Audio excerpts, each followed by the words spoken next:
시청자 여러분 안녕하십니까? 뉴스9 윤정호입니다. 혹시나 했는데 역시나 이재명 민주당 대표 측이 공직선거법에 대해 위헌 법률 심판 제청을 신청하면서 항소심 재판이 늦춰지는 거 아니냐 이런 관측이 있었습니다. 그런데 재판부가 예정대로 이달 26일 결심 공판을 하겠다고 못 박았습니다. 이번 2심 재판은 시작 전부터 소송 서류 송달 지연과 변호인 미선임 등으로 논란이 있었습니다. 1심에서 징역형을 선고받은 만큼 이 대표가 최대한 시간을 끄는 전략을 사용한 걸로 이해가 됐었습니다. 하지만 이르면 3월에는 2심 판결이 나올 걸로 보입니다. 윤석열 대통령 탄핵 심판과 맞물리면서 여야가 상당히 민감하게 반응할 걸로 보이는데 한지은 기자가 2심 첫 재판 소식부터 전합니다. 공직선거법 위반 항소심 재판에 출석한 이재명 대표가 재판 지연 논란을 일축했습니다. 위헌 법률 심판 신청한 거 기각되면 헌법소원까지 낼 계획이신가요? 재판은 전혀 지연됨 없이 신속하게 끝날 것입니다. 이 대표는 항소심 재판을 앞두고 변호인을 선임하지 않아 여당에서 고의적으로 재판을 지연한다는 비판을 받아왔습니다. 이 대표 측은 당초 13명의 증인을 신청했지만 오늘 8명을 철회했고 재판부는 이 중에서도 백현동 부지 관련 업무를 담당한 공무원 등 3명만 채택했습니다. 검찰이 신청한 고 김문기 처장 동생에 대해서도 1심에서 유족이 이미 나왔다며 받아들이지 않았습니다. 증인 수를 최소화해서 빨리 재판을 마치겠다는 의지를 드러낸 거란 분석이 나옵니다. 실제 재판부는 19일까지 증인 신문을 마치겠다며 26일에 결심 공판을 하겠다고 강조했습니다. 이 경우 이르면 3월에 선고가 나올 수 있습니다. 또 이 대표 측이 신청한 문서 송부 촉탁에 대해서도 19일까지 오지 않으면 더 기다리지 않겠다고 했습니다. 다음 재판은 오는 12일 열립니다. TV조선 한지은입니다. 이재명 대표의 위헌 심판 신청을 국민의힘은 거세게 비판했습니다. 대통령 탄핵 심판은 재촉하면서 자신의 재판은 대선 전국까지 지연하려는 꼼수란 겁니다.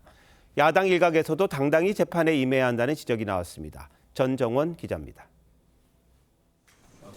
국민의힘 권영세 비대위원장은 이재명 대표의 위헌 법률 심판 재청 신청이 본인 재판은 늦추고 대선은 빨리 해서 사법 리스크를 없애려는 것이라고 지적했습니다.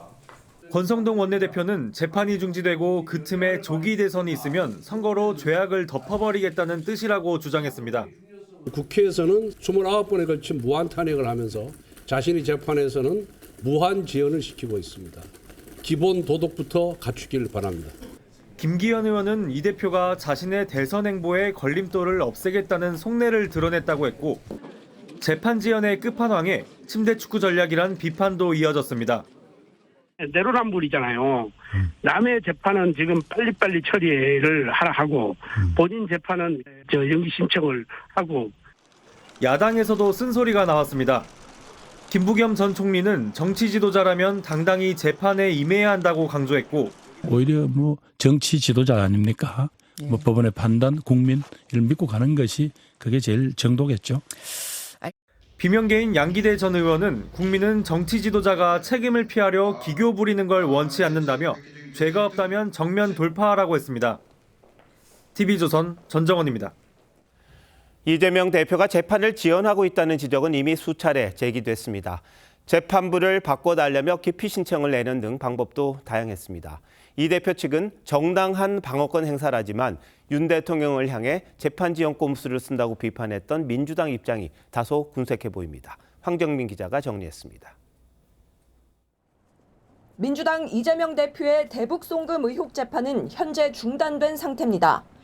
이 대표 측이 1심 재판부가 같은 사건으로 기소된 이화영 전 부지사에게 중형을 선고해 공정한 재판을 기대할 수 없다며 재판부 기피 신청을 냈기 때문입니다. 재판 지연 우려가 나오고 있는데.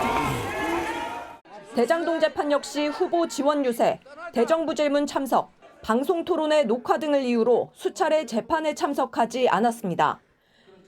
공직선거법 위반 혐의 재판도 단식과 국정감사 일정 등을 이유로 불출석하면서 1심 선고까지 799일이 걸렸습니다. 다른 선거법 위반 1심 사건 평균 처리 기간인 120일보다 6.7배 길어진 겁니다. 1심 유죄를 선고받은 뒤에도 소송 기록 접수 통지서를 수령하지 않거나 변호인 선임을 미뤘습니다.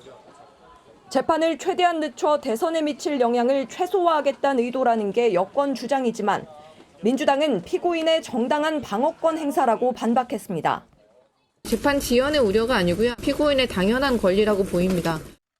하지만 탄핵 심판을 받고 있는 윤석열 대통령을 향해선 재판 지연 꼼수를 쓴다고 비판했던 민주당이 이 대표 재판에만 다른 잣대를 적용하고 있다는 지적이 나옵니다. TV조선 황정민입니다. 이재명 대표 측이 항소심 재판부에 위헌법률 심판 제청을 청구하면서 논란이 일고 있습니다. 받아들여지면 재판이 전면 중단되는데 법원이 이걸 수용할지 김주영 기자와 따져보겠습니다. 김 기자, 이 대표 측이 구체적으로 어떤 조항이 위헌이라고 주장하는 겁니까? 공직선거법 250조 1항 허위사실공표죄가 위헌이라는 주장인데요. 선거 후보자가 당선 목적으로 방송 등에서 개인정보나 자신의 행위에 대해 허위사실을 공표하면 처벌받는 조항입니다. 이 대표 측은 오늘 재판에서 즉흥적으로 문답을 하는 방송에서 발언까지 처벌받는 부분과 행위에 대한 발언을 처벌한다는 부분이 범위가 모호하고 표현의 자유를 지나치게 제한한다고 주장했습니다. 학계 일부에서도 해외보다 우리 규정이 엄격하다는 지적이 나오는 부분입니다. 행위를 처벌하는 나라는 없다. 내 행위를 다 기억할 수도 없잖아요. 질문을 받았을 때 그런 적이 없다. 이럴 때 가지고 처벌한다? 이건 좀 너무 과한 거죠. 그런데 이 대표가 지난번에도 똑같은 조항을 문제 삼아서 법원에 청구를 했다가 기각이 된 적이 있었죠? 네, 이 대표는 6년 전 친형 강제 입원 관련 발언으로 허위사실 공표 혐의를 받은 사건에서 2심 유죄가 선고되자 대법원 상고를 하면서 지금과 똑같은 조항에 대해 위헌법률 심판 제청을 청구했습니다. 대법원은 당시 판결은 무죄 취지로 뒤집었지만 이 위헌 심판 제청에 대해선 기각했습니다. 헌법재판소도 이 법에 대해서 합헌이라고 여러 차례 판결을 내린 것 같은데요. 네, 일단 이 대표 친형 강제 입원 사건과 관련해 민주당 인사들이 헌법소원을 냈는데 헌재는 당시 개별 사건을 다투기 위한 헌법소원은 적법한 청구가 아니라면서 각하해버렸고요. 이 대표 사건 말고도 공직선거법 250조 1항은 여러 번 위헌 심판대에 올랐는데 4건 이상의 합헌 결정을 받아왔습니다. 2021년 판례에서는 허위사실 공표 대상이 되는 행위는 선거에 영향을 줄 만한 사항으로 한정된다면서 표현의 자유를 침해하지 않는다고 했는데요. 오늘 이 대표 측 주장과 정반대의 내용이 판시된 겁니다. 판례가 이렇게 많은데 법원이 이 대표 요구 받아들일까요? 재판부는 오늘 당장 인용 여부를 결정하진 않았는데요. 대신 이 대표 측의 위헌 심판 제청 주장에 대해 공직선거법 행위조문은 태어나서 모든 일상 행위에 대한 게 아니라 선거에 영향을 줄 수 있는 사항에 대한 발언으로 제한하고 있지 않냐고 2차례 질문했습니다. 일각에선 위헌법률 심판 제청이 피고인에게 보장된 권리이긴 하지만 이 대표 측이 재판 결과를 늦추기 위해 가능한 모든 수단을 쓰고 있다는 비판도 나오고 있고요. 이미 관련 판례들이 많아서 인용될 가능성은 높지 않다는 전망이 조심스럽게 나오고 있습니다. 기각하는 것이 아마 일반적이지 않을까 싶습니다. 확립된 판례에 의해서도 이미 그 범위가 한정이 되어 있기 때문에요. 명확성칙이 위배된다는 합리적인 의심이 없습니다. 네, 이 재판 결과가 탄핵 심판과 관련이 되면서 언제 나오느냐 이게 초미의 관심사다 보니까 이렇게 논란이 되는 것 아닌가 싶네요. 법원의 판결 한번 기다려보죠. 김 기자 잘 들었습니다.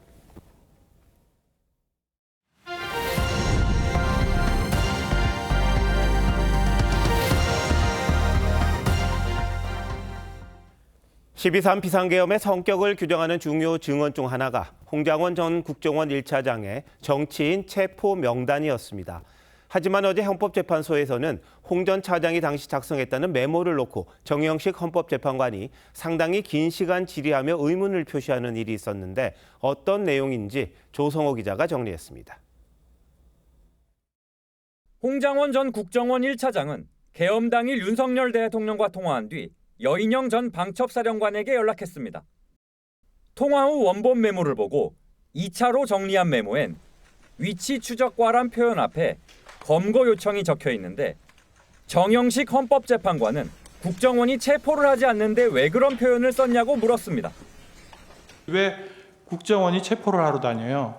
체포할 인원이 있어요? 국정원이 수사권이 없기 때문에 그 체포를 할 수 있는 권한이 없죠. 이어진 질의에 홍 전 차장은 공문서가 아닌 메모일 뿐이라고 했습니다. 제가 이제 공문서를 작성한 게 아니지 않습니까? 간단한 메모지 않습니까? 메모는 왜 작성해놨어요? 제가 나름대로 그 상황을 기억하기 위해서 메모해 놓은 거죠. 그럼 정확하게 기재를 해야죠. 예, 정확하게 기재 못해서 죄송합니다. 홍 전 차장은 지난달 국회 내란 국조특위에선 방첩사를 지원하란 지시를 받았다고만 했습니다. 중요한 요지는 그 방첩사령부를 적극 지원하라는 부분이 이어졌습니다. 국정원의 대공수사권을 줄 테니 이번에는 일단 방첩사를 적극 지원해라. 윤 대통령은 홍 전 차장 해임 후 해당 메모가 야당에 넘어가면서 내란과 탄핵 정국이 시작됐다고 주장했습니다. 저 메모가 탄핵부터 뭐 내란물이니 이런 모든 프로세스가 12월 6일 국회에서 박선원 의원한테 넘어가면서 시작이 된 거라고 저는 보는데요. 하지만 홍 전 차장은 듣고 기억하는 부분을 설명했고 거짓말을 할 이유가 없다고 했습니다. 사실을 얘기하는 것이 이렇게 힘든 거구나라는 부분을 느끼게 됩니다. TV조선 조성호입니다. 홍장원 전 차장 메모를 둘러싼 또 다른 논란은 누가 작성했느냐입니다. 홍 전 차장은 원본은 버렸다고 했고 보좌관이 옮겨 적은 걸 검찰에 제출했다고 합니다. 그런데 보좌관 누가 작성했는지는 밝힐 수 없다고 합니다. 윤 대통령 탄핵 심판과 내란죄 형사재판에서 증거 능력 논란이 불가피할 걸로 보입니다. 윤재민 기자입니다. 홍장원 전 국정원 1차장이 검찰에 제출한 메모입니다. 여인영 전 사령관으로부터 들은 걸 받아 쓴 원본이 아니라 보좌관에게 옮겨 적게 한 종이라고 했습니다. 제가 보좌관을 불러서 야 이거 좀 정서해봐라 라고 해서 적었는데 저희 보좌관의 글씨고 요 밑에 막 흘려 써 있는 글씨체가 제 글씨체입니다. 체포 대상이 14명에서 16명 사이라고 불분명하게 적힌 건 처음부터 명단을 다 받아 적지 않고 기억한 내용을 옮겼기 때문이라고도 했습니다. 처음부터 똑바로 다 받아 적었으면 아주 정확하게 딱 떨어질 건데 복귀하다 보니까 이런 부분에 있어서 약간 좀 오류가 있었던 것이고. 윤 대통령 측이 메모 작성 지시를 받은 적 없다는 보좌관 진술이 있다고 반박하자 홍 전 차장은 보좌관은 여럿이고 신원을 밝힐 수 없다고 했습니다. 참고로 제 보좌관이 한 명이 아닙니다. 그 3명 다 이렇게 진술했습니까? 그건 답변드리기 어렵습니다. 그러면 제가 보기엔 그 중에 한 사람이 하긴 했네요. 홍 전 차장은 자신이 적은 메모 원본은 버렸다고 했습니다. TV조선 윤재민입니다. 헌법재판소는 윤 대통령 탄핵 심판을 최대한 빨리 끝내려는 듯합니다. 매주 2번 재판을 하고 증인 신문은 1명당 90분으로 제한했습니다. 그러자 윤 대통령 측이 헌재를 강하게 공격했는데 어떤 내용인지 김도영 기자가 보도합니다. 어제 열린 윤석열 대통령 탄핵 심판 5차 변론 기일엔 이진우 여인형 전 사령관, 홍장원 전 국정원 1차장 등 3명이 증인으로 나왔습니다. 신속 재판을 위해 헌재는 증인 1명당 신문 시간을 90분으로 제한했습니다. 주신문 30분, 반대신문 30분, 재주신문 15분, 재반대신문 15분 이렇게 하고 재판부가 보충신문하겠습니다. 윤 대통령의 직접 신문도 금지했습니다. 정인에 대한 신문은 양측 대리인만 하는 것으로 정했고 본인이 희망하시는 경우는 정인 신문 절차가 끝난 후에 의견 진술할 기회를 드리는 것으로. 내일 6차 기일엔 증인 3명, 11일 7차 기일엔 증인 4명이 예정돼 있습니다. 윤 대통령 측은 하루에 여러 명의 증인을 신문하는 것은 방어권 제한과 졸속 심리로 이어지게 된다며 이런 사실을 방관한다면 헌법재판관들이 국민적 분노에 직면하게 될 것이라고 반발했습니다. 증인 신문 시간이 지나치게 제한되고 있습니다. 앞으로는 주 1회 심판 정도로 방어권을 충분히 보장해야 한다는 주장입니다. 윤 대통령 측은 야당을 향해선 무속인을 국회 청문회에 불러 무속 프레임을 씌우고 있다고 비판했습니다. TV조선 김도영입니다. 오늘 열린 한덕수 국무총리 탄핵 심판에서 국회 측이 탄핵 사유 가운데 형법상 내란죄를 빼달라고 요청했습니다. 앞서 윤 대통령 때와 똑같은 상황입니다. 애초에 무리하게 탄핵한 게 아니냐는 비판이 나오는데 그럼 뭘 가지고 재판을 하려는 건지 이재준 기자가 알려드립니다. 지난 3일 윤석열 대통령 탄핵 심판에서 국회 측은 형법상 내란죄 성립 여부는 다투지 않겠다고 했습니다. 윤 대통령 측은 탄핵 소추서의 80% 내용이 철회되는 것이라며 탄핵 심판을 각하해야 한다고 주장했습니다. 아니 내란죄 가장 중심인데 그걸 처리해도 뭐 할 게 없잖아요. 사법시험은 대상 안 되면 할 게 없는 거예요. 그런데 국회 측이 한덕수 총리 탄핵 심판에서 똑같은 요청을 했습니다. 소추 사유에서 형법상 내란죄를 빼고 내란 일부 행위에 가담하거나 방조한 행위만 따지겠다고 했습니다. 윤 대통령 측은 한 총리 탄핵 사유에서도 내란죄를 철회한 건 애당초 성립하지 않는 내란몰이였음을 자인한 것이라고 비판했습니다. 한 총리는 비상계엄 선포 직전 윤 대통령을 찾아가 강하게 만류했던 인물입니다. 전혀 알지 못했고 저를 거치질 않았습니다. 그것은 분명히 법에 따르지 않은 것이고요. 한 총리 대리인단은 트럼프 행정부 무역 전쟁의 다음 차례는 우리라며 하루빨리 국가를 위해 일할 수 있도록 요청드린다고 했습니다. 헌재는 오는 19일 첫 변론을 열기로 했습니다. TV조선 이재중입니다.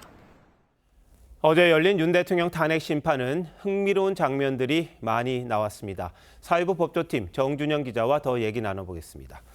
정 기자, 어제 윤 대통령이 증인 신문마다 이 반응이 다양했다고요? 네, 어제 변론 영상을 보시면 홍장원 전 국정원 1차장이 재판 시작 전에 윤 대통령을 향해 꾸벅 인사를 하는데요. 윤 대통령은 앉은 자세에서 무시하는 듯한 모습을 보입니다. 네, 홍 전 차장은 체포조 명단 등 윤 대통령에게 불리한 증언을 해왔던 인물인데 더 나아가 윤 대통령은 통화할 당시에 홍 전 차장이 술을 마신 상태였다며 증언의 신빙성에도 문제를 제기했습니다. 제가 전화를 딱 받으니까 벌써 약간의 식사 반주를 한 느낌이 딱 들어갔고, 반면 유리한 증언을 한 이진우 전 수방사령관과 여인영 전 방첩사령관은 훌륭한 장군들이라고 추켜 세웠습니다. 국군 통수권자로서 우리 훌륭한 그 장군들의 진술에 대해서 뭐 이러니 저러니 제가 말을 섞고 이러고 싶지는 않습니다만은 두 사람의 증언에는 힘을 실어준 겁니다. 네. 자, 근데 그동안 윤 대통령 측은 공정한 재판을 요구하면서 헌재의 불공정성을 좀 부각을 시켜왔습니다. 근데 어제는 좀 색다른 장면도 있었다고요? 네, 앞선 리포트에서 보신 것처럼 정영식 헌법재판관은 어제 홍 전 차장에게 체포 명단이 적힌 메모의 정확성을 집요하게 따져 물었는데요. 다시 한번 들어보시죠. 메모를 왜 작성해놨어요? 그럼 정확하게 기재를 해야죠.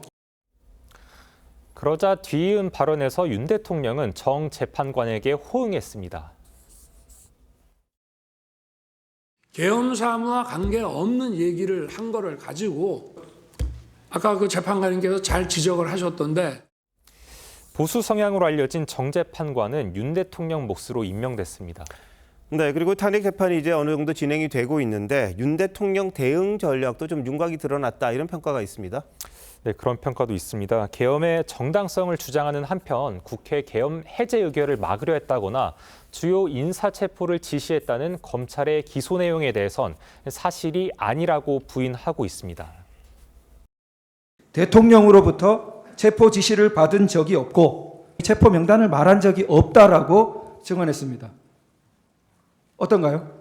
당시 윤 대통령이 대체로 비화폰을 통해 지시를 내렸기 때문입니다. 비화폰은 통신 기록은 이틀마다 자동으로 삭제되는 걸로 알려져 있습니다.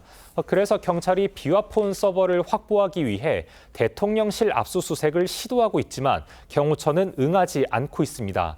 스모킹건을 확보하지 못하고 있는 겁니다. 자, 근데 김용현 전 장관도 그렇고 이진우, 여인영, 이 전 사령관까지 검찰 공소장과는 좀 다른 증언을 하고 있습니다. 앞으로 윤 대통령 형사재판에서 이 검찰이 혐의를 입증하는데 상당히 애를 먹을 거다, 이런 전망이 있던데 어떻습니까?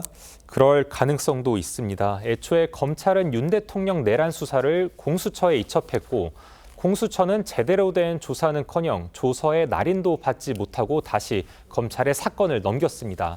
사형이나 무기징역을 선고해야 하는 내란 혐의 수사의 기초가 튼튼한가, 이런 지적이 계속 나오는 이유입니다. 이런 가운데 황교안 전 총리는 윤 대통령 형사재판 변호인단에 이름을 올렸습니다.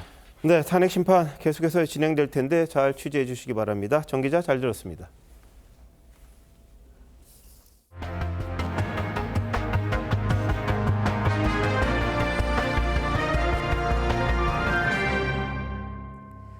영하 10도를 밑도는 강추위가 사흘째 이어지고 있습니다.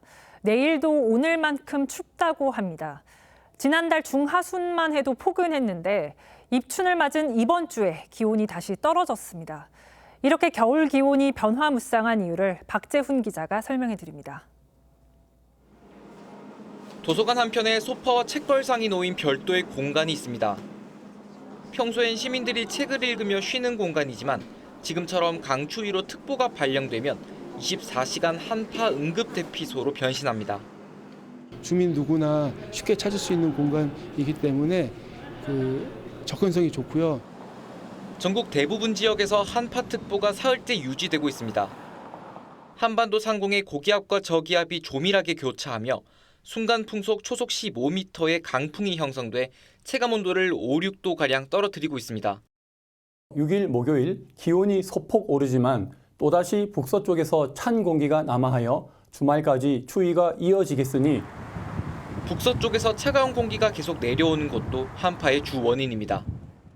북극 주변 소용돌이인 북극 진동이 약해지면 찬 공기를 에워싸는 제트 기류도 약해져 한기가 내려오기 쉬워지게 됩니다. 소환이던 지난달 초엔 이 북극 진동이 약해져 추웠고 중순부터는 다시 강해지며 대하는 포근했다고 기상청은 설명했습니다. 내일 아침에도 서울은 영하 12도, 강원 철원과 화천은 영하 18도까지 떨어지겠습니다. 눈도 계속돼 내일 오전까지 충남 서해안 10cm, 전라권엔 15cm가량 추가로 쏟아질 전망입니다. 오후부터는 수도권에도 최대 5cm까지 눈이 쌓이겠습니다. TV조선 박재훈입니다. 겨울 칼바람이 더 매섭게 느껴지는 사람들이 있습니다. 하루 종일 돌아다니면서 폐지를 줍는 노인들과 밖에서 텐트를 치고 자야 하는 노숙인들입니다. 저체온증과 동상 우려도 커지고 있습니다. 노도일 기자가 취재했습니다.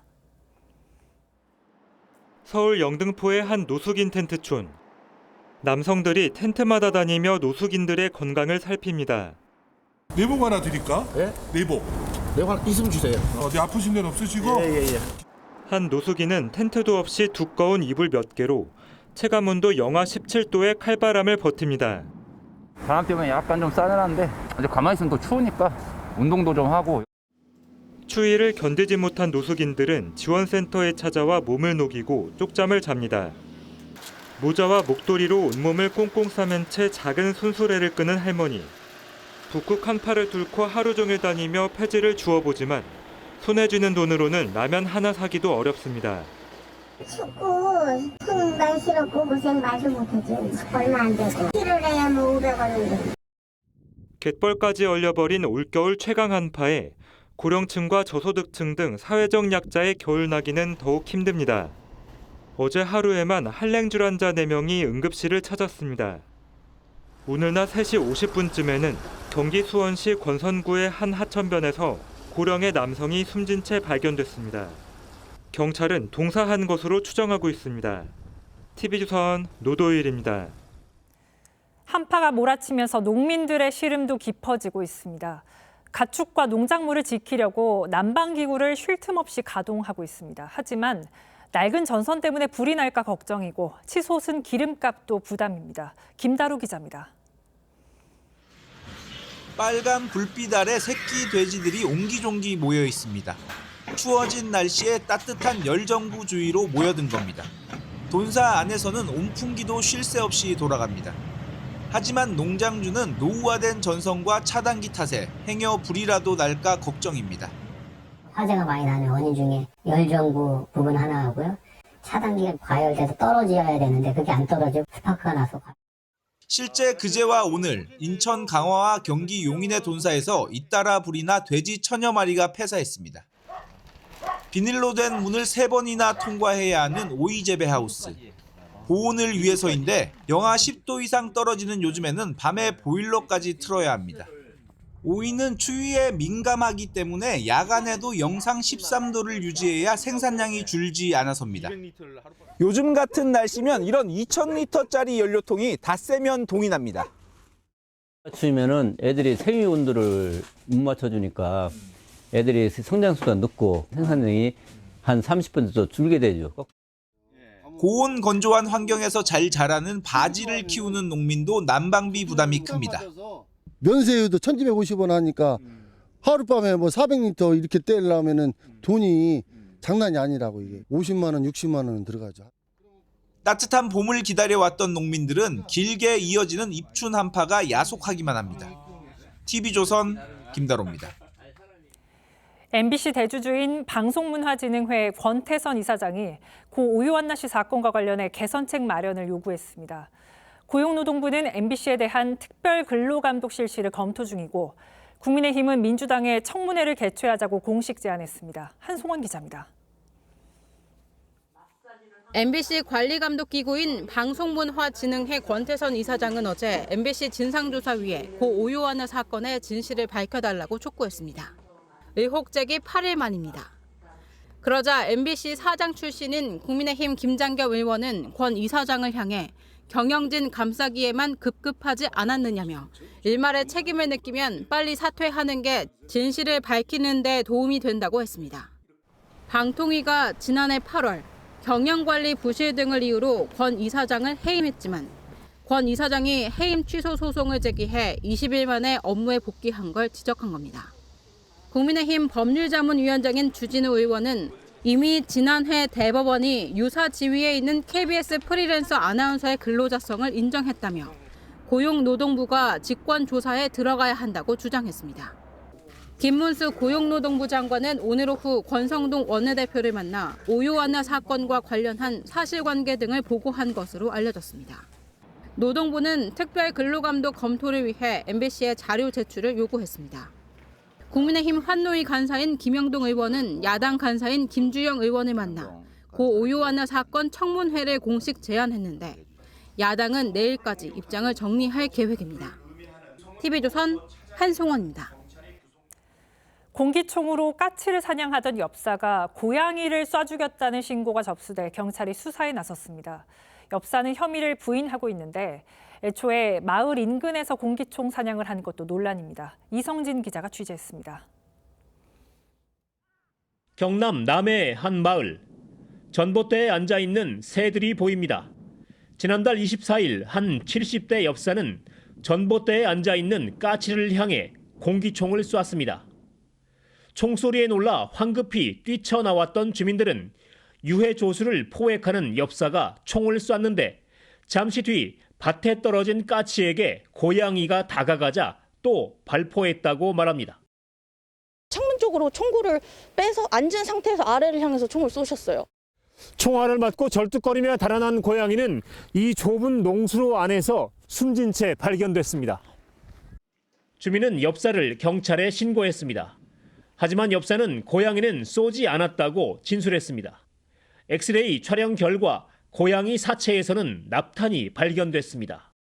엽사가 사용하는 그 탄하고 일치한다 그러면 동물보호법 위반으로 입건 가능하고 송치까지 그렇게 할 예정이에요. 마을 가까이서 공기총 사냥을 한 것도 논란입니다. 동네 분들 다 산책 다니는데 여기서 이렇게 총 쏘고 그러면 불안해서 저희는 힘들죠. 인가 100m 안에서의 공기총 사냥은 금지돼 있습니다. 유해 조수를 잡으면 한 마리당 6,000원의 포상금이 지급됩니다. TV조선 이성진입니다. 유흥업소에서 유행하는 신종 마약을 국내에 유통시킨 외국인이 붙잡혔습니다. 베트남에서 재료를 화장품 병에 담아서 들여온 뒤 주택가에서 직접 만들었습니다. 이나라 기자입니다. 상가 건물 안에서 경찰관들이 한 남성을 붙잡습니다. 강남경찰서 마약 들고 왔어요. 들고 있던 종이봉투에선 정체불명의 액체가 담긴 유리병 수십 개가 나옵니다. 1년 넘게 국내에서 마약류를 판매해 오던 도미니카 연방국적 20대 남성이 경찰의 추적 끝에 붙잡혔습니다. 남성은 마약 원재료를 화장품병에 담아 베트남에서 몰래 들여왔습니다. 이처럼 평범한 아파트에 은신처를 마련하고 신종 마약을 만들어 국내에 유통시켰습니다. 러쉬라는 최음제의 일종인데 총 4리터 130여 개 병량을 제작했습니다. 투약하다 적발돼도 처벌받지 않는다고 구매자들을 안심시켰습니다. 텔레그램 채팅을 통해서 가격이 많이 저렴하다, 중독성이 없고 인체에 해롭지 않다, 이런 홍보를 하지만 임시 마약류로 지정돼 있어 엄연히 처벌 대상인데다 심장 발작 등 부작용도 일으킬 수 있습니다. 남성은 베트남과 한국을 오가며 명품 재판매상을 하다가 마약 제조에 손을 뻗친 것으로 조사됐습니다. 경찰은 마약을 구매해 유통한 내국인 2명도 함께 검거했습니다. TV조선 이나라입니다. 부영그룹이 지난해에 이어 올해도 아이를 낳은 직원들에게 1억 원씩 지급했습니다. 지금까지 혜택을 받은 직원만 100명에 달합니다. 통큰 출산 장려금 덕에 신입사원 지원자도 늘고 사내 출산율도 급증했다고 합니다. 고희동 기자입니다. 지난해 둘째를 낳은 부영그룹 직원 남현진 씨. 회사가 주는 1억 원의 출산 장려금으로 양육 부담도 줄었지만 무엇보다 출산이 사회생활에 장애물이 되지 않을까 하는 심리적 부담을 덜었습니다. 회사가 긍정적으로 생각을 하는구나. 출산이 결코 회사 생활을 하는데 걸림돌이 되지 않는구나. 부영그룹은 오늘 시무식에서 직원 28명에게 1억 원씩을 작년에 이어 올해도 지급했습니다. 2년간 준 출산 장려금만 98억 원에 달합니다. 다른 회사도 그렇게 하면 좀 따라오지 않을까. 국가에 큰 보탬이 되겠다는 생각으로 시작을 했고 나비 효과를 기대하고 있습니다. 출산 장려금 덕분인지 부영의 사내 출산율은 예년보다 21% 올랐고 최근 신입사원 채용에는 5배 이상 많은 지원자가 몰렸습니다. 둘째 계획을 진지하게 세우고 계신 분도 계시고 신혼부부들도 많이 아기들을 가지려고 하는 것 같습니다. 부영그룹에 들어오고 싶다고 친구들이. 한편 이중근 회장은 6.25 전쟁 당시 참전한 유엔군의 희생정신을 기리기 위해 10월 24일 국제연합일을 다시 국가 공휴일로 지정하자고 제안했습니다. 우리 정부는 국제연합일을 1950년부터 75년까지 공휴일로 기념했지만 1976년 북한이 유엔 여러 기구에 가입하자 항의 차원에서 공휴일을 폐지했습니다. TV조선 고희동입니다. 아이를 낳은 뒤 산후조리원을 이용하는 산모들이 많습니다. 하지만 비용 부담이 매년 커지면서 일부 지자체들이 저렴한 산후조리원을 직접 운영하고 있습니다. 인기가 높아지고 있지만 아직 시설은 턱없이 부족합니다. 임서인 기자입니다. 서울 송파구의 공공산후조리원.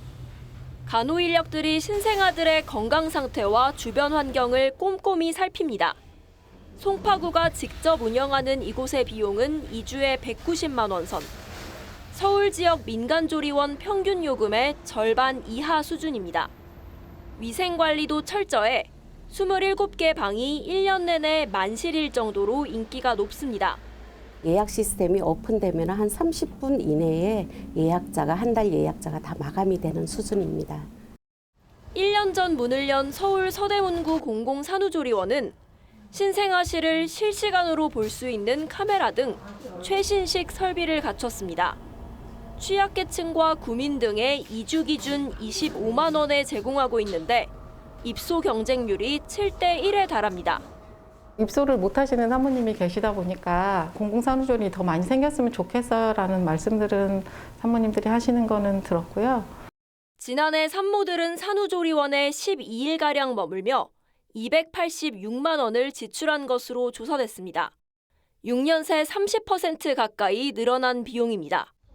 하지만 지난해 정부 조사에선 2주에 4천만 원이 넘는 곳도 있는 등 비용은 천차만별입니다. 때문에 공공조리원에 대한 수요가 커지고 있지만 실제로는 21곳으로 전체 시설의 4.6%에 불과한 실정입니다. TV조선 임서인입니다. 정치권 소식입니다. 윤석열 대통령에 대한 직접 비판을 자제해왔던 이재명 민주당 대표가 윤 대통령에 대한 공세를 재개했습니다. 최근 우클릭 행보와 관련해 일부 내부 반발이 있는 것과 무관치 않은 걸로 보이는데 이게 무슨 얘기인지 최원국 기자가 자세히 설명합니다. 이재명 대표는 추경을 즉각 추진해야 할 만큼 긴급한 상황이라며 야당이 하자는 추경에 조건을 붙이는 여당이 이해가지 않는다고 했습니다. 도저히 여당은 아니고 산 위에서 가끔씩 출몰하면서 세상 사람들 괴롭히는 산당가 됐습니다. 회의 말미에 다시 마이크를 잡은 이 대표는 비상계엄과 관련해 실제로 아무 일도 일어나지 않았다고 한 윤석열 대통령 발언에 대해 명확한 의도로 영구 집권을 획책한 것이라고 비판했습니다. 이 내란 사태를 즉 친위 군사 쿠데타 사건을 희화화하려고 하는 것 같습니다. 장난으로 만들려는 것 같습니다. 이 대표는 최근 대권 주자 면모를 강조하며 직접적인 대여 공세를 자제해왔는데 우클릭 행보가 지지층 반발을 불러올 수 있다는 지적이 나오자 다시 선명성을 드러낸 거란 해석이 나왔습니다. 다만 수출입 기업인들을 만나 일선 기업인, 경제인들의 의견이 제일 중요하다고 말하는 등 외연 확장을 위한 친기업 행보는 이어갔습니다. 당내에선 비명계를 중심으로 당 정체성까지 버릴 수 없다는 비판이 이어졌습니다. 우리가 추구하는 가치와 철학은 그 정체성을 분명히 유지해야 된다고 생각을 합니다. 비명계 신동근 전 의원은 친명 지지층의 수박 표현을 인용하며 이 대표의 우클릭 행보가 겉과 속이 다른 진짜 수박이라고 했습니다. TV조선 최원국입니다. 국민의힘은 이재명 대표의 우클릭 행보를 전략적으로 활용하는 방안을 고민하고 있습니다. 그동안 야권이 반대해온 기업 지원, 세제 완화 법안 처리 기회로 삼자는 겁니다. 이를 위해 경제 관련 입법 추진을 위한 별도 TF도 가동했는데 상속세와 증여세를 통폐합하는 방안 등이 검토되고 있습니다. 이채림 기자의 단독 취재입니다. 국민의힘 지도부가 경기도 평택 반도체 특화단지에 전력을 공급하고 있는 고덕변전소를 찾아 전력망 특별법 처리를 촉구했습니다. 그러면서 이재명 대표의 우클릭이 헛클릭이 되지 않으려면 전력망 특별법과 반도체 특별법 등 이른바 미래 먹거리 4법을 조건 없이 처리하라고 했습니다. 미래 전략 산업에 대해서 걱정을 하는 듯한 모습을 보여 왔으면 또 52시간 제한에 대해서 그런 입장을 얘기하는 것은 결국은 민주노총 눈치를 보는 일이고. 국민의힘은 이 대표의 우클릭 행보에 대응하기 위한 정책 추진에도 속도를 내겠다는 전략입니다. 이와 관련해 어제 별도의 TF가 첫 회의를 열었는데 상속세와 증여세를 유산 취득세로 통폐합해 사실상 감세로 이어지도록 하는 방안과 방산기업의 수출 확대를 위한 국방부 내 지원단을 꾸리는 방안 등이 거론됐습니다. 국민의힘은 이 대표의 우클릭 발언이 조기 대선용 허언이 아니라면 실제 행동에 나서야 한다며 법안 처리 협조를 압박했습니다. 아예 나라 경제를 절단 내려는 법에 가까운 노랑봉투법이 민주당에 의해서 추진 중입니다. 이건 까만 고양이도 아니고 하얀 고양이도 아니고 그냥 도둑 고양이입니다. 여야정은 다음 주 반도체 특별법을 포함한 미래 먹거리 4법 처리 문제 등을 놓고 협상에 나설 예정입니다. TV조선 이채리입니다. 이재용, 샘 올트먼, 손정희 등 AI 최고 기업인들의 깜짝 회동으로 한미일 AI 공조가 어떤 형태로 진행될지가 관심입니다. 개발과 설계, 공정에 최고의 기술력을 갖춘 기업들인 만큼 AI 판도를 뒤흔들 역대급 프로젝트가 나올 거란 기대도 커지고 있습니다. 특히 삼성으로선 제도약을 위한 최고의 기회를 맞았다는 평가입니다. 유혜림 기자가 보도합니다. 서울에서 성사된 한미일 테크업계 거물들의 만남. 가장 큰 화두는 스타게이트였습니다. So, does Samsung decide to join the Stargate project? We will discuss. We have a very good discussion. 스타게이트는 5천억 달러, 우리 돈 약 720조 원을 투자해 미국 전역에 대규모 AI 인프라를 구축하는 프로젝트입니다. 챗 GPT 개발사인 오픈AI가 AI 연구와 개발을 담당하고 소프트뱅크의 자회사인 ARM이 AI 반도체를 설계합니다. 이번 만남에서 삼성전자는 AI 반도체 생산을 맡는 방안이 논의된 걸로 보입니다. Are you gonna use the Samsung Foundry system? Samsung is a great partner. 삼성이 스타게이트 프로젝트에 지분을 투자하거나 올트먼이 추진 중인 AI 단말기를 생산하는 방안도 논의됐을 가능성이 큽니다. 삼성은 최근 HBM과 파운드리 부문에서 부진을 겪고 있지만 여전히 세계 최대 메모리 생산업체이자 최고 수준의 반도체 위탁 생산 시설을 갖고 있습니다. 미국의 빅테크 기업과의 협력 관계를 확보를 한다면 AI 반도체에 대한 강한 기업으로 다시 태어날 수가 있는 거죠. 올트먼은 최태원 SK 회장을 비롯해 국내 주요 대기업 수뇌부에도 스타게이트 참여를 제안한 것으로 전해졌습니다. TV조선 유혜리입니다. 한미일 AI 동맹 움직임은 중국 AI죠. 딥시크가 촉발했습니다. 미국과 중국이 놀라운 기술력으로 시장을 주도하고 있는데 반도체 강국을 자랑하던 우리나라 뒤처지고 있습니다. 자본도 인력도 정책적 지원까지 모두 부족한 현실에 AI 중진국이 될 거란 우려까지 나옵니다. 이어서 장혁수 기자가 보도합니다. 미국 스탠포드 대학이 매년 발표하는 AI 보고서. 주목할 만한 AI 모델에 미국은 61개, 중국은 15개가 꼽혔지만 한국은 하나도 들지 못했습니다. 미국과 함께 AI 양강으로 꼽히면서도 베일에 쌓여있던 중국은 딥시크를 통해 전 세계를 깜짝 놀라게 했습니다. The release of DeepSeek AI from a Chinese company should be a wake-up call for our industries that we need to be laser focused on competing to win. 미국과 중국이 펄펄 나는 사이 우리의 AI 경쟁력은 뒷걸음질 중입니다. 미국 빅테크들은 AI 칩 개발의 필수 요소인 최고 사양의 엔비디아 GPU를 수십만 개씩 보유하고 있고 중국도 10만여 개 이상의 고사양 GPU를 보유한 것으로 추정되고 있지만 우리는 고작 2천여 개만 확보 중입니다. 연구와 개발을 담당할 전문 인력도 부족합니다. 미국엔 전 세계 AI 과학자의 30%가 몰려 있고 중국은 전 세계에서 가장 많은 논문과 특허를 쏟아내고 있는데 우리나라는 걸음마 수준입니다. 조 단위의 투자를 받았는데 투자의 규모가 미약하다. 지금 AI는 시장을 지킬 수 있는 능력이 없는 거죠. 사정이 이런데도 AI 경쟁력 확보에 첫 단추가 될 반도체 특별법은 주 52시간 예외 공방에 발목 잡혀 아직도 국회 문턱을 넘지 못하고 있습니다. TV조선 장혁수입니다. 미 트럼프 대통령이 취임 후 첫 정상회담을 이스라엘 총리와 가졌습니다.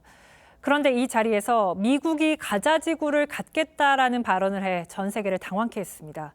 당장 주변 중동 국가들의 반발이 거셉니다. 황선영 기자가 자세히 전해드립니다.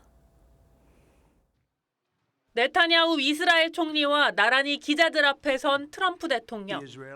전쟁으로 가자 지구가 무너졌다며 이곳을 미국이 장악하고 소유해 재건하겠다고 했습니다. The U.S. will take over the Gaza Strip, will own it, and be responsible for dismantling all of the dangerous unexploded bombs and other weapons on the site. 일자리 수천 개를 만들고 필요하면 미군도 보내겠다고 했습니다.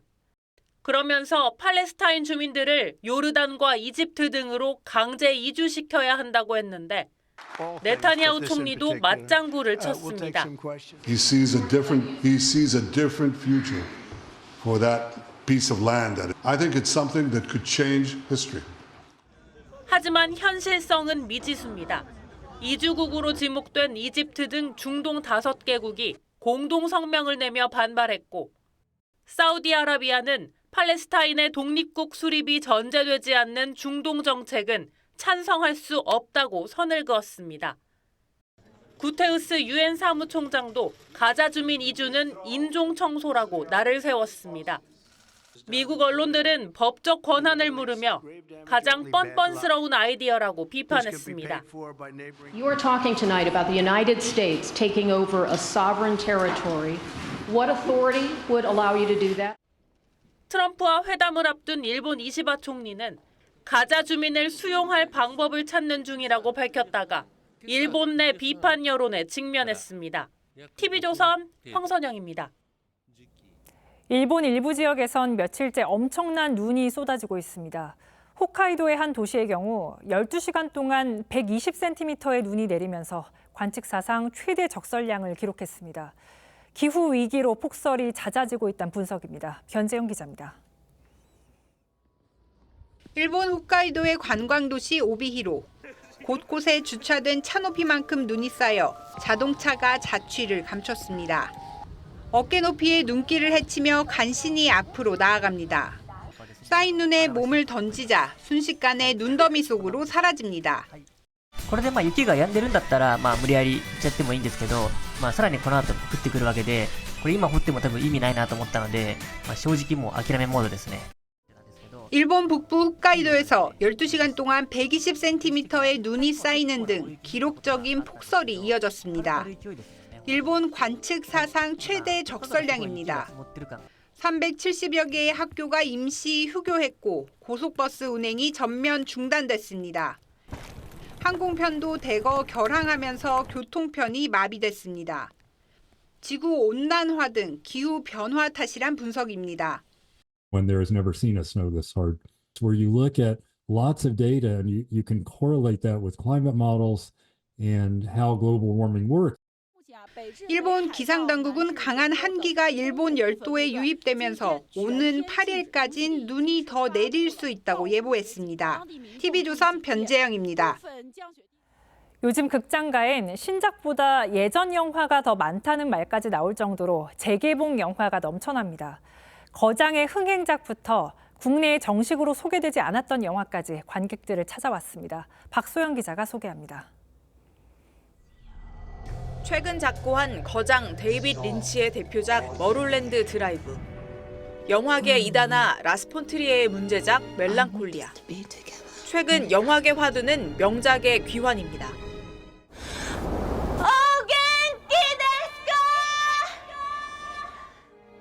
먼저 개봉한 러브레터와 더폴 디렉터스 컷이 나란히 10만 관객을 돌파하면서 웬만한 신작보다 검증된 재개봉작이 낫다는 우스개도 나왔습니다. 극장의 전략도 달라졌습니다. CGV는 매달 명작을 선정해 재개봉하는 어바웃 필름 프로젝트를 시작했고 롯데시네마는 더 선명해진 4K 화질에 승부를 걸었습니다. 재개봉작 같은 경우에는 마니아 그리고 팬덤이 이미 확보되어 있기 때문에 흥행에 유리한 측면도 있고요. 또 이미 유명하기 때문에 젊은 층들은 못 봤던 영화를 다시 상영관에서 볼 수 있기 때문에 길어진 불황과 OTT의 대중화에 맞선 고육지책이지만 신작 제작과 투자에 대한 동력이 꺾이지는 않을지 창작자들의 불안도 깊어지고 있습니다. TV조선 박소영입니다. 2년 연속 300만 관중을 돌파하며 흥행을 입증한 프로축구가 다음 주말에 새 시즌을 시작합니다. 화려한 경력을 지닌 감독들의 대결이 벌써부터 흥미진진합니다. 이다솜 기자입니다. K리그 감독들에게도 가장 큰 관심은 전북의 지휘봉을 잡은 우루과이 출신 거스포엣 감독입니다. 잉글랜드 프리미어리그 등 다양한 유럽 축구 지도 경험을 앞세워 역대 K리그 감독 중에서는 가장 화려한 경력을 자랑합니다. Especially with the conditions of weather that it will complicate our training sessions in the next few days. But obviously that's the job that we get paid for. 아시아 챔피언스리그에서 돌풍을 일으키며 명장이라는 수식어가 어색하지 않은 광주FC의 이정효 감독은 남다른 조언으로 포엣 감독을 환영했습니다. 포엣 감독님한테 팁을 좀 주고 싶습니다. 저희 광주를 한때 이기려고 하지 마시고 FC 서울, 포항, 울산, 제주, 대전 이 팀을 이기면 우승에 가깝습니다. 전북이 명장을 영입했다면 울산과 서울은 선수들을 대거 영입하며 우승을 향한 의지를 드러냈습니다. 남다른 카리스마로 라커룸을 장악하며 3연패에 성공했던 울산 김판곤 감독은 우리 왕이야! 왕권에 도전하는데 어떻게 저랬어? 올해도 강력한 울산의 왕권을 구축해 4연패를 달성하겠다는 각오입니다. 반드시 트로피를 들어 올려야 된다는 것이 제 숙명 같습니다. 가장 강력한 저항을 받는 해가 되지 않을까. 올 시즌 K리그는 오는 15일 개막합니다. TV조선 이다솜입니다.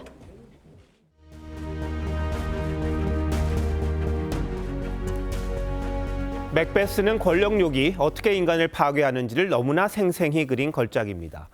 셰익스피어의 4대 비극 중 하나이기도 하죠. 용감하고 충직한 장군 맥베스가 어떻게 탐욕스러운 권력의 화신이 됐을까요? Oh, hail Macbeth, that shall be king hereafter. Say from whence you all this strange intelligence, and why upon this blasted heath you stop our way with such prophetic greeting. 반란을 진압하고 돌아오던 그에게 새 마녀가 달콤한 예언을 한 겁니다. 결국 왕을 살해하고 마침내 파멸의 길을 걷습니다. 고대부터 무속과 예언은 정치와 관계가 깊었습니다. 샤먼이 곧 왕이기도 했죠. 하지만 과학이 발달한 지금과는 어울리지 않습니다. 어제 국회 비상계엄 국정조사 특위에는 특이한 인물이 섰습니다. 무속인 이선진 씨. 계엄 사태의 핵심 인물인 노상원 전 정보사령관이 자주 찾았답니다. 군인들 사주를 많이 봤다는 이 씨에게 노 전 사령관이 구슬하지는 않았냐고 물었습니다.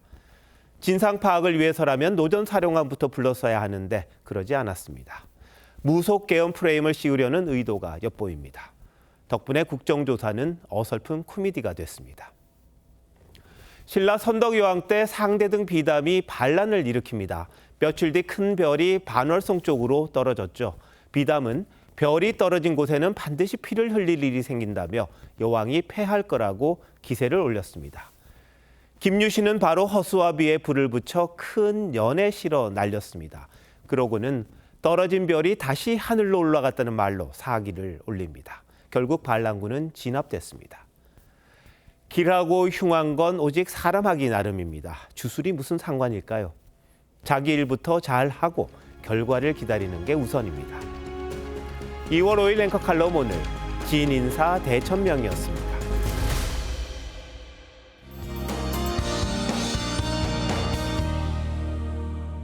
매서운 추위와 함께 충남 서해안과 호남 제주 산지에 많은 눈이 이어지고 있습니다. 내일 새벽 또 한 차례 눈발이 거세질 수 있겠고 오전까지 전북 서해안에 최고 10cm 이상, 제주 산지에 최대 10cm, 충남 서해안에 3에서 8cm의 눈이 더 내리겠습니다.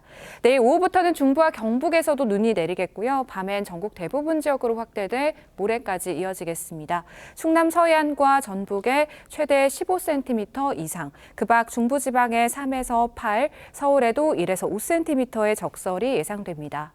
한파특보도 지속되고 있습니다. 내일 아침 서울이 영하 12도로 오늘만큼 춥겠고요. 낮엔 0도까지 올라 오늘보다 3도가량 높겠습니다.